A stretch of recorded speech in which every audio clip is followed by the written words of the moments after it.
بسم اللہ الرحمن الرحیم الحمد للہ رب العالمین والصلاة والسلام علی اکرم الاولین والآخرین سبحان اللہ وعلی آلہ الطیبین الطاہرین واصحابہ المکرمین المعظمین اما بعد فاعوذ باللہ من الشیطان الرجیم بسم اللہ الرحمن الرحیم هو الذی بعث فی الأمیین رسولا منہم یتلو علیہم آیاتہ ویزکیہم ویعلمہم الکتاب والحکمہ وإن كانوا من قبل لفی ضلال مبین صدق اللہ مولانا العظیم وبلغنا رسولہ النبی الکریم ونحن علی ذلک من الشاہدین والشاکرین والحمد للہ رب العالمین۔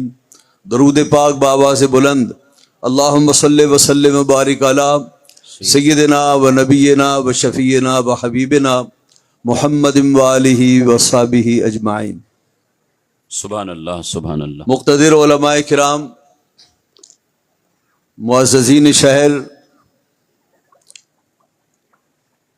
خاص کر جگر گوشہ غزالی زماں صاحبزادہ والا شان سید حامد سعید شاہ صاحب کاظمی حافظہ اللہ،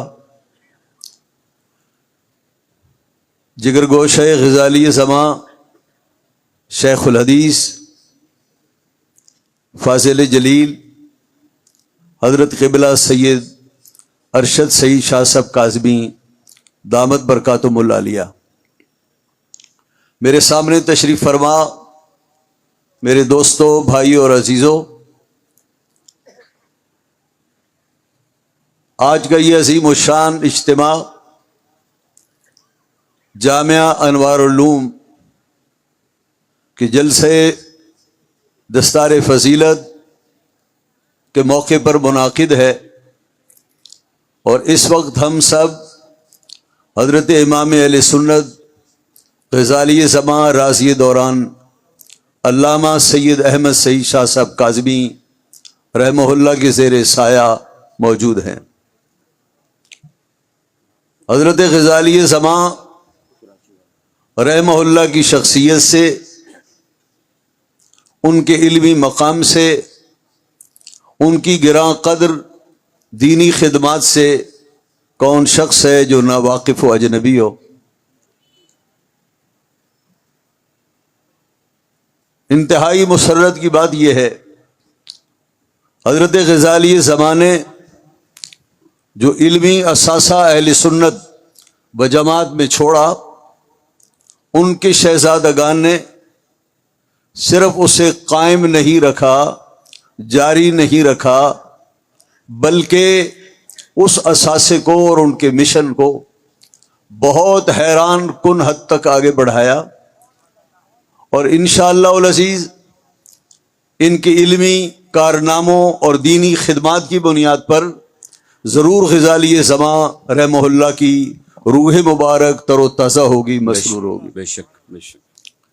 اللہ رب العزت اس دارالعلوم کو ہمیشہ قائم رکھے، آمین آمین۔ اور وہ جو یونیورسٹی تقریباً بن چکی ہے بے شک اور اس میں تعلیمی آغاز ہونے کو ہے، بے شک۔ یہ ایسی بے مثال لاجواب اور اہل سنت و جماعت کے اندر وقی شاندار یونیورسٹی ہے جس پر اہل سنت و جماعت کو ناز ہے۔ ملک پاکستان میں بہت کم ایسی شخصیتیں ہیں جن کی اولاد نے ان کے علمی ورثے کو ایسے سنبھالا اور آگے بڑھایا جیسے غزالی زماں کی اولاد نے اسے آگے بڑھایا۔ حضرات محترم، اس وقت امت مسلمہ کو جو حالات درپیش ہیں، جو چیلنج ہمارے سامنے موجود ہیں، ان تمام چیلنجوں کا مقابلہ کرنے کے لیے اس وقت مسلمانوں کو سب سے زیادہ جس چیز کی ضرورت ہے وہ دینی مدارس ہیں۔ بے شک بے شک۔ دینی مدارس اسلام کا قلعہ ہیں. آج اگر کوئی شخص یہ چاہے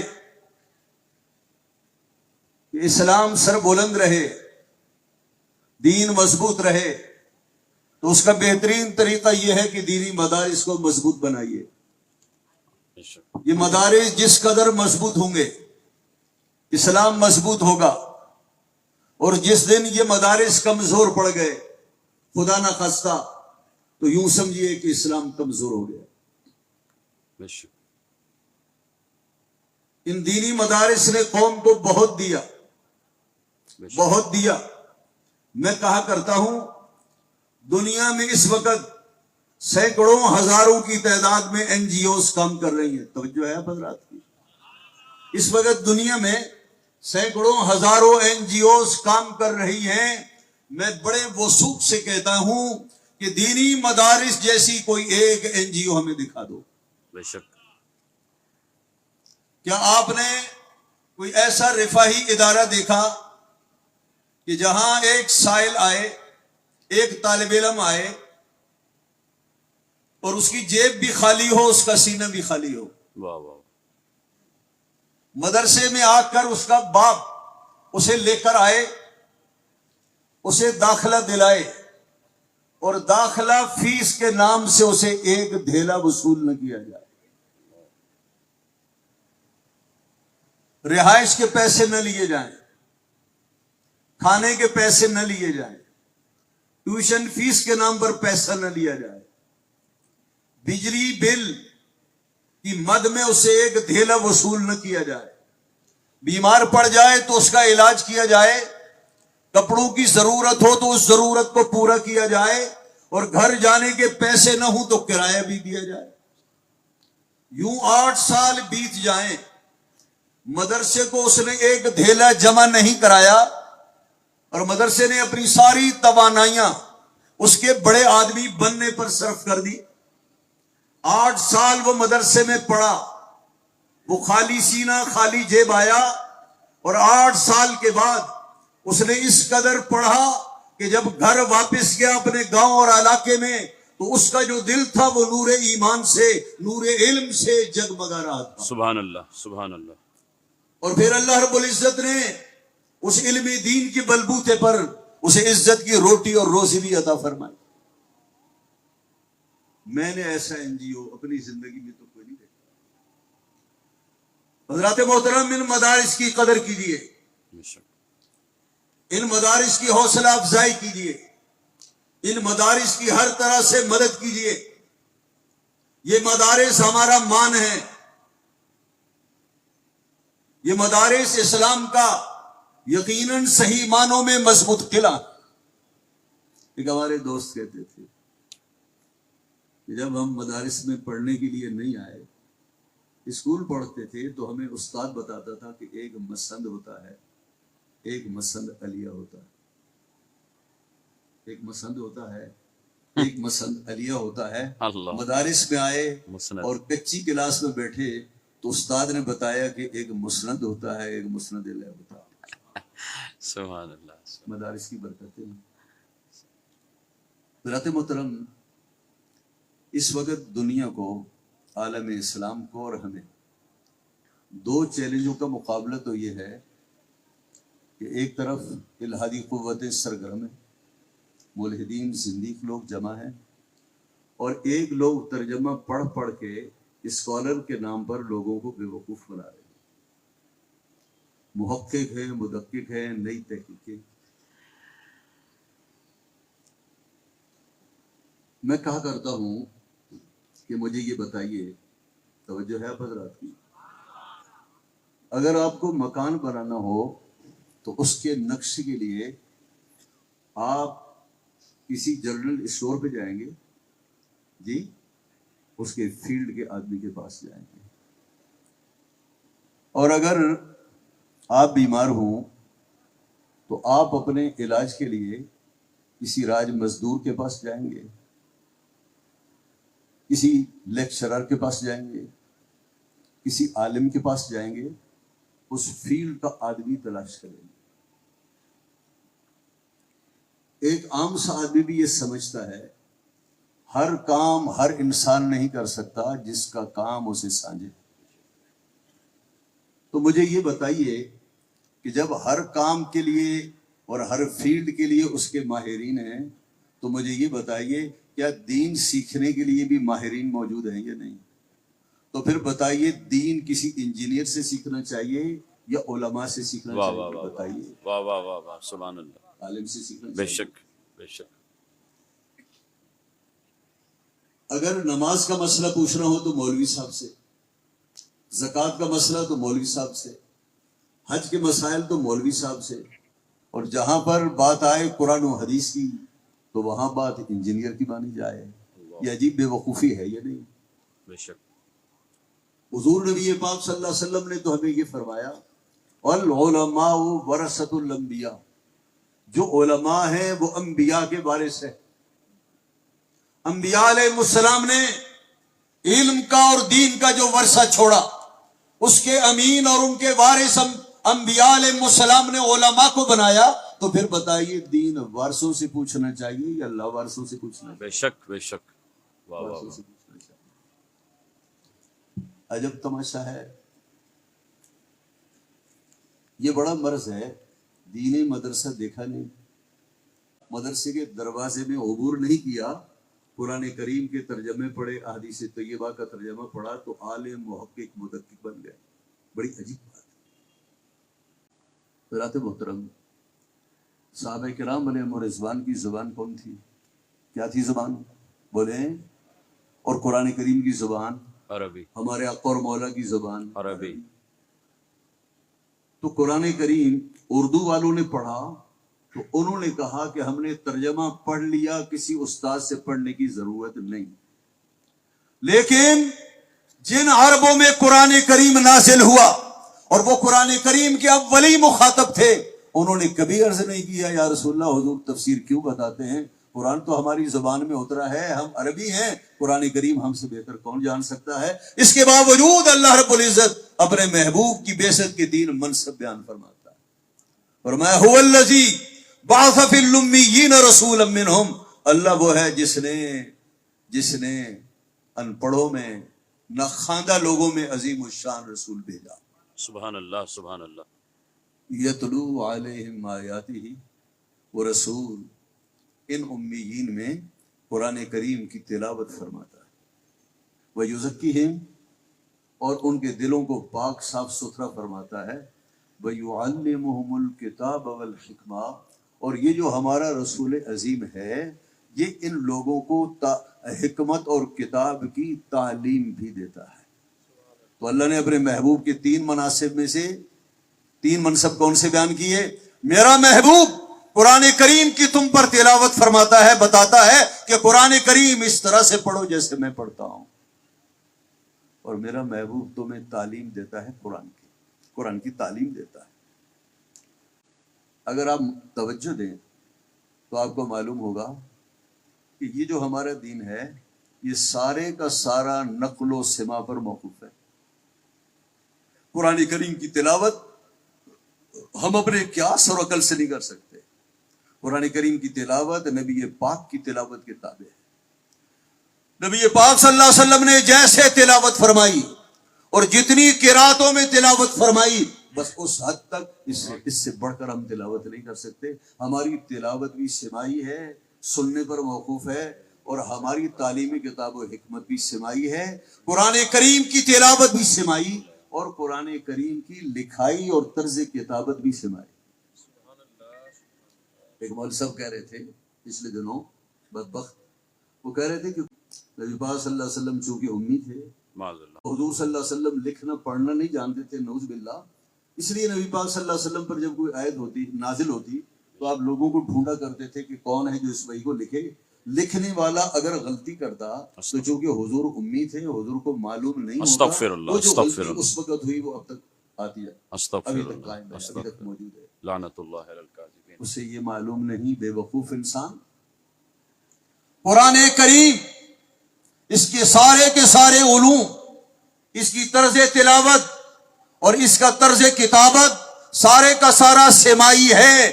جیسے اللہ اور اس کے رسول نے فرمایا ہم اس کے پابند ہیں. قرآن کریم عربی گرامر کا پابند نہیں، اور عربی گرامر اس کی محتاج ہے، یہ گرامر کا محتاج ہے. بے شک بے شک بے شک. سبحان اللہ. حضرت سیدی عبدالعزیز دباغ نے فرمایا کہ نبی پاک صلی اللہ علیہ وسلم پر جب کوئی آیت نازل ہوتی، سب جانتے ہیں، علماء سے آپ نے سنا ہے کہ جب آپ پر کوئی آیت نازل ہوتی تو آپ کاتب وحی سے فرماتے اسے فلاں صورت میں لکھو، فلاں فلاں آیت کے بعد لکھو، اور اگر صورت کا آغاز ہوتا فرماتا ہے اس سے شروع میں لکھو.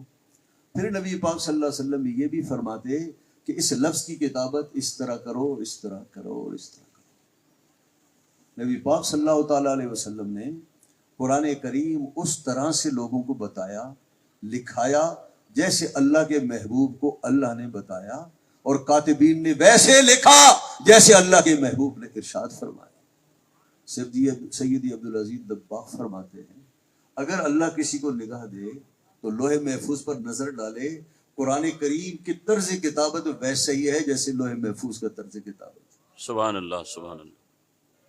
تو ان کو کیا معلوم؟ تو کسی صحابی نے کبھی یہ نہیں کہا حضور ہماری زبان عربی. آپ کو معلوم ہے حضرت عمر کون ہے؟ صحابہ کرام میں عظیم و شان دانا انسان. حضور نبی پاک صلی اللہ علیہ وسلم نے فرمایا ہر امت میں ایک محدث ہوتا ہے، اللہ رب العزت اس کے دل پر الہام فرماتا ہے اور اللہ حق کو القاء فرماتا ہے. میری امت میں اگر کوئی محدث ہے تو اس کا نام عمر ابن خطاب ہے. سبحان اللہ سبحان اللہ. حضور کی مشیر و وزیر ہیں. بے شک. حضور فرماتے ہیں زمین میں میرے دو وزیر، آسمانوں میں میرے دو وزیر ہیں. آسمانوں میں میرے وزیر جبرائیل و میکائیل ہیں، اور زمین میں میرے وزیر ابو بکر و عمر ہیں. تو حضرت عمر جو اللہ کے محبوب کے وزیر بھی ہیں اور اس امت کے محدث بھی ہیں، انہوں نے تو کبھی نہیں کہا یا رسول اللہ ہمیں سب کچھ آتا ہے. تاریخ اس بات کی گواہ ہے حضرت عمر نے اس کے باوجود نبی پاک صلی اللہ علیہ وسلم سے قرآن مجید کی تفسیر 10 سال تک پڑھی. کتنے سال تک؟ 10 سال تک پڑھی. اور یہ بتائیے کیا کیا پڑھا؟ صرف سورہ بقرہ پڑھی. بتائیے 10 سال میں ان کے سینے میں اللہ کے محبوب نے کیا کیا بخششیں اتاری ہوں گی، اور کیا کیا ان کے سینے میں علوم تفویض کیے ہوں گے. حضرت عمر کی زبان عربی ہے. قرآن کریم جس دور میں اترا ان تمام حالات سے واقف ہونے کے باوجود حضرت عمر تو محتاج ہے کہ حضور سے پڑھیں، اور 10 سال تک پڑھا اور صرف سورہ بقرہ پڑھا، اور سورہ بقرہ ختم کرنے کے بعد ایک اونٹ شکرانے کے طور پر ذبح کیا اور لوگوں میں تقسیم کیا. اس کے باوجود کہ حضرت عمر نے 10 سال تک نبی پاک صلی اللہ علیہ وسلم سے علوم پڑھے، قرآن کریم کی تفسیر پڑھی، پھر بھی کئی قرآن مجید کی آیات کی تفسیریں ہیں جو ان کی نگاہوں میں تشنا ہے. پوچھتے ہیں حضور سے، نبی پاک صلی اللہ علیہ وسلم سے پوچھا یا رسول اللہ، اللہ رب العزت فرماتا ہے وَإِن ضَرَبْتُمْ فِي الْأَرْضِ فَلَيْسَ عَلَيْكُمْ جُنَاحٌ أَن تَقْصُرُوا مِنَ الصَّلَاةِ إِنْ خِفْتُمْ أَن يَفْتِنَكُمُ الَّذِينَ كَفَرُوا. اللہ رب العزت ارشاد فرماتا ہے جب تم زمین کا سفر کرو تو تم نماز قصر کر سکتے ہو. 4 رکعتی نماز کو، فرض کو تم 2 رکعت پڑھ سکتے ہو. اگر تمہیں کفار کی ایذا کا خطرہ ہو تو تم ایسا کر سکتے ہو. یا رسول اللہ اب تو کفار کی ایذا کا دور گزر گیا، یا رسول اللہ اب تو فتنہ ہمارے راستوں میں موجود نہیں، اور عرب کا خطہ تو انتہائی پر امن ہے. تو یا رسول اللہ اس کی شرط تو یہ تھی کہ ہم قصر تب کریں کہ جب امن میں نہ ہوں. اب تو ہمیں امن مل گیا، تو یا رسول اللہ اب ہم قصر کیوں کر رہے ہیں؟ 10 سال جس نے پڑھا وہ نبی پاک صلی اللہ علیہ وسلم سے قرآن مجید کی اس آیت پہ اٹک گیا اور وہ حضور سے پوچھ رہا. نبی پاک صلی اللہ علیہ وسلم نے فرمایا صدقۃ تصدق اللہ بہا علیکم. عمر یہ اللہ کا صدقہ ہے، یہ انعام ہے اس امت پر، اس انعام کو قبول کرو. سبحان اللہ یہ اللہ سبحان کی اللہ. مہربانیوں میں سے ایک مہربانی ہے. ایسا ہی تھا، لیکن اب اللہ کا انعام ہو، خطرہ ہو تو بھی قصر کرو، نہ ہو تو بھی قصر کرو. حضرت عائشہ ام المومنین رضی اللہ عنہ کتنی بڑی عالمہ فاضلہ محدثہ، جو کثیر الروایت صحابہ کرام ہیں. حضرت عبداللہ ابن عمر، حضرت ابو ہریرہ، عبداللہ ابن عباس، عمرو ابن عاص، حضرت جابر ابن عبداللہ انصاری، اسی فہرست میں نام آتا ہے ام المومنین حضرت عائشہ. حضرت عائشہ انتہائی دانا، سبحان اللہ. ازواج مطہرات میں انتہائی ذکی خاتون. واہ واہ واہ واہ. سبحان نبی پاک صلی اللہ علیہ وسلم سے کئی معاملات میں اور قرآن کریم کی تفاسیر کے معاملے میں حضور سے رجوع کرتی ہیں. کسی نے نہیں کہا آپ تو عربی جانتے ہیں، حضور کی بارگاہ میں رہتی ہیں، زندگی گزاری آپ نے، آپ پھر بھی حضور سے تفسیر پوچھتی ہیں. ہاں قرآن کریم سمندر ہے، اور اس ہستی پر جس پر اللہ نے نازل فرمایا، اس ہستی کے لیے اللہ نے اس قرآن کو تبیان لکل شے بنایا، اور جس نے ان سے اخذ فیض کیا، اللہ نے ان کے مرتبے کے مطابق قرآن مجید کو ان کے لیے بھی تبیان کیا. سبحان اللہ. تو وہ ایک آیت میں اٹک گئی. یا رسول اللہ، اللہ رب العزت فرماتا ہے من یعمل سوءا یجز بہ. اللہ فرماتا ہے من یعمل سوءا یجز بہ. یا رسول اللہ، اللہ فرماتا ہے جس نے کوئی برا کام کیا تو وہ جزا و سزا مکافات عمل سے گزرے گا. اللہ فرماتا ہے من یعمل سوءا، جس نے کوئی برائی کی، یجز بہ، اسے اس کی سزا دی جائے گی. یا رسول اللہ، اللہ کی رحمت تو بہت وسیع ہے. وسعت رحمتی کل شیء، اللہ کی رحمت تو بہت وسیع ہے. ہم ہمیشہ پڑھتے ہیں بسم اللہ الرحمن الرحیم. تو جو ذات رحمان الرحیم ہے اس کی رحمت اس قدر وسیع ہے، اور پھر وہ فرماتا ہے جو ذرا بھی غلطیاں کرو گے ہم اس پر پکڑیں گے. تو اللہ کی رحمت کہاں ہے؟ اللہ اکبر. وہ رحمان الرحیم کیسے ہوا؟ بے شک. جس ہستی پر قرآن مجید نازل کیا، دو جملوں میں جواب ارشاد فرمایا. واہ واہ واہ. سبحان اللہ. سبحان اللہ. آپ نے فرمایا عائشہ، جس جزا کا سزا کا اللہ نے ذکر کیا ہے، یہ قیامت کے دن سزا نہیں ہے. واہ. اس سزا کا تعلق قیامت کے دن سے نہیں ہے، یہ سزا آخرت کی سزا نہیں ہے. عائشہ، اس کا مفہوم یہ ہے کہ جب کسی آدمی سے غلطی کوتاہی ہو جاتی ہے تو پھر کبھی بخار ہو جاتا ہے، کبھی نزلہ ہو جاتا ہے، کبھی کوئی چیز گم ہو جاتی ہے، کبھی ٹھوکر لگتی ہے، کبھی بخار ہو جاتا ہے. یہ جو چھوٹی موٹی تکلیفیں ہیں بس یہی اس کی سزا ہے. اللہ کی رحمت یہ چاہتی ہے کہ یہ چھوٹی موٹی غلطیوں کی سزا دنیا میں چھوٹی موٹی دے دوں، تاکہ میرا بندہ قیامت کے دن آئے تو گناہوں سے پاک ہو کر آئے. سبحان اللہ. سبحان اللہ. آج کل کے محققین کو تو کچھ پڑھنے کی ضرورت نہیں، بس عربی زبان کا ذخیرہ ان کے لیے کافی ہے، اور صحابہ کرام سے پوچھو تو ذرا سی باتوں میں حضور کی طرف رجوع کرتے ہیں. بے شک. سبحان. رات محترم، آج ان امانتوں کا امین اگر کوئی ہے تو دینی مدرسہ ہے، دینی مدارس ہے. ان دینی مدارس کو آپ مضبوط کیجیے. بے شک. یہ دینی مدارس ہیں جو ان محققین، مدققین اور نام نہاد سکالر کا مقابلہ کر سکتی ہیں. بے شک. اور آج دنیا میں ہر وہ چیلنج جو اسلام کو درپیش ہے، اس کا مقابلہ صرف اور صرف دینی مدارس اور وہاں کے فضلاء، وہاں کے علماء کر سکتے ہیں. کچھ فتنے ہمارے اندر بھی ہیں، اہل سنت و جماعت کے اندر بھی ہیں، اور وہ فتنے ہر دور میں رہے، غزالی زمان کے دور میں بھی رہے. حضرت مفتی اعظم پاکستان سید ابوالبرکات رحمۃ اللہ علیہ کے زمانے میں، حضرت غزالی زمان کے زمانے میں تھے فتنے. ہمارے اندر ہی سے فتنے جنم پائے، اور ان بزرگوں نے اس کا علاج کیا. الحمدللہ کافی و شافی علاج کیا، اور اس کا علاج یہ ہے کہ انہوں نے اس سے بائیکاٹ کیا، لا تعلق ہو گئے. جب وہ لا تعلق ہو گئے تو عوام اہل سنت بھی لا تعلق ہو گئے. آج معاملہ یہ ہے کہ اس زمانے میں یہ سوشل میڈیا جیسا یہ شیطانی مواد نہیں تھا، سوشل میڈیا نہیں تھا. اور آج سوشل میڈیا ایسا ہے کہ بس ایک نے بات کی پوری دنیا میں پہنچا دی، اور آج ہر آدمی سوشل میڈیا پر محقق بن کر سامنے آتا ہے. تو یہ کچھ فساد ہمارے اندر بھی شروع ہو گئے ہیں، اور ایسے ایسے لوگ گرفتار ہیں جن کی ساری زندگی دفاع اہل سنت میں گزری. ایک صاحب 4 سال پہلے انوار العلوم کی اسٹیج پر آئے اور فرمانے لگے میری طرف سے مطمئن رہو، میرا عقیدہ وہی ہے جو غزالی زمان کا عقیدہ ہے. میں خود موجود تو ورفعناہ مکانا علیہ. کیا غزالی زمان کا یہ عقیدہ تھا کہ حضرت ادریس علیہ السلام کی جو قبر ہے وہ نجف اشرف میں مولا علی کے ساتھ ہے؟ یہ غزالی زمان کا اللہ اللہ. دھوکہ دیتے. ان لوگوں کا کیا علاج ہے؟ ان کا علاج یہ ہے کہ اپنے علماء سے جڑے رہیے، علماء حق سے جڑے رہیے، تعلق میں رہیے.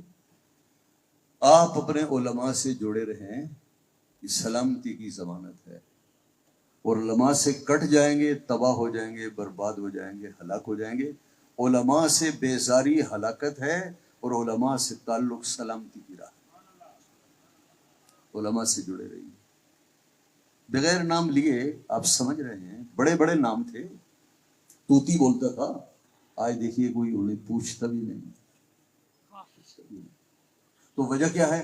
آپ الحمدللہ کچھ لوگ تو ہیں نا جو غزالی زمان سے جڑے ہوئے ہیں، بے شک کچھ تو ہے نا جو حضرت ارشد میاں سے جڑے ہوئے ہیں، بے شک حضرت مدرب میاں سے جڑے ہوئے ہیں، حضرت غزالی زمان کی اولاد سے جڑے ہوئے ہیں. علماء کرام سے گزارش ہے